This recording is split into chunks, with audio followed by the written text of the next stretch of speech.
What do you think makes Philly so good? Like, I mean, we've got this amazing backdrop. We've got so many fields here.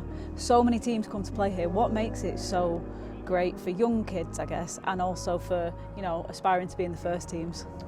Yeah, I think you touched on it a little bit. Obviously, the facilities are amazing, and that's great. But I think really the exciting thing is like an example of what's going on behind us right now is the opportunities that we can give to the players. Yeah. There's a game going on right behind us. Yeah. If anyone can see it.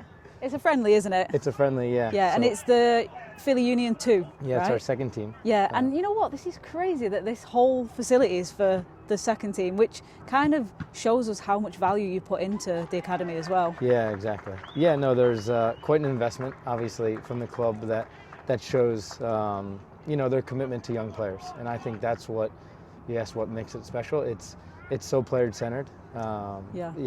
It's incredible. And they had all like we saw the nutrition room and all you know what I thought was amazing? You know those chairs, what you sit on for recovery? Yeah. I've never seen anything like that in any club ever. I was shocked. I was actually shocked when I saw that. And it's like a recliner chair. And what does it do? It's just like a massage chair. Yeah, I mean, there's so many things. I mean, I've tested them all out, as you would, after a training session. Even the cryotherapy. Yeah, exactly. No, everything has been well thought out, and like I said, it's all for the players in terms of every inch of detail. How can we find the small margins? Yeah. And really close the gap. But again, it's such an unbelievable opportunity that these players have. Sometimes you look around and you go, man, maybe it's too nice, you know. So that's one thing that's always in the back of our minds too, is how do we make sure that we still have a little bit of the Philly grit and keep the boys hungry, and don't walk the line of giving them everything. Obviously, that when you look around, everything is beautiful and brand new. I get that. It's interesting you say that, because I feel like football now, and especially in England, it's kind of been glamified to become this like, you know, aesthetic kind of game, but really like when you get to it, it's just football. And you know, in England the fields aren't, you know, they're not the greatest to play on. There's no grass on some of them. So I think that's a way that, you know, football is in England, but you get to the bigger clubs and it's very glamified. So it's nice that you've got that thought in your mind to keep, you know, football as football, soccer as soccer. Yeah, you know soccer what I mean? is soccer. Yeah, for sure. How long has this been going on? Like, how long has the academy been here? Yeah, so here currently, this facility just opened up within this year. So it's, I mean, we're a couple months in right now. Before this, the academy was based in another facility in about 20-30 minutes from here. But it's been going on now since 2010 is when the club started. I wasn't here. This is my first year with the club, but I'm from right around the corner. Right. So for me to be able to come back and you know, as I was a little bit older, as this club was starting to develop and all these opportunities for the young kids, I could see, I was so eager to come back and see it. And it's been amazing to see the area, which I think is one of the best areas in the country for youth development, to have now something and, you know, this opportunity for the players, and to be able to give them this opportunity is pretty special. Yeah, it is. Yeah, it is something special. And we've learned that Pennsylvania itself, you can fit about 5 times the size of England in Pennsylvania itself. And then we've been told that everyone from Pennsylvania, all the kids from around Pennsylvania, come to a tournament and it's based here. So this is like the hub for the whole state, really, isn't it? Yeah. And I think that's so nice that it's such like it's a place where everyone comes to. It's the focal point, really, isn't it? Yeah, and I mean, one thing that, and I'm sure it was intentional, is if the players are here on the field, they're training. You know, we hold youth tournaments, and they look right across the way there, and the stadium's there. It's like they can feel it, they can touch it.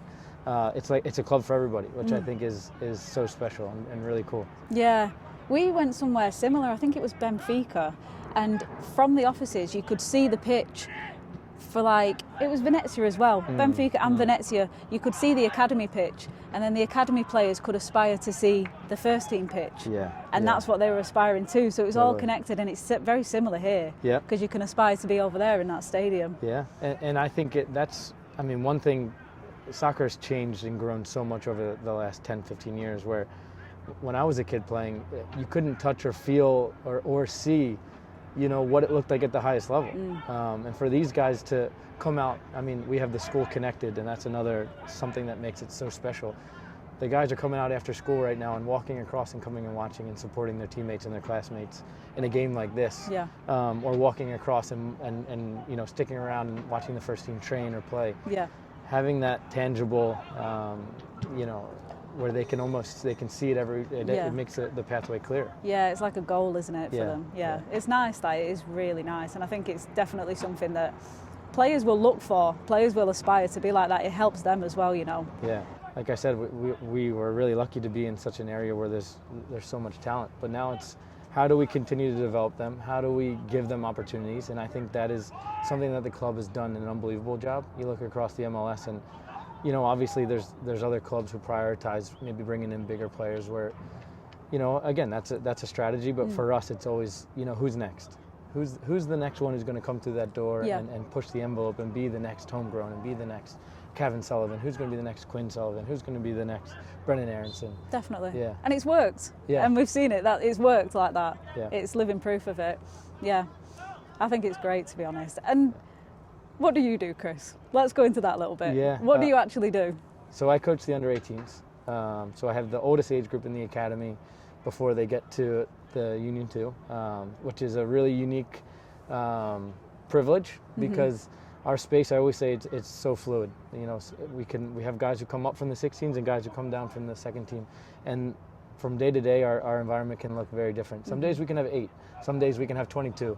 But for us, what's really fun is that how close they are to like touching their dreams and having that opportunity. So for us, every day is different, but every day is really fun, and you get to see and live the ups and downs with the guys as they feel like they're so close to getting to where they want to be.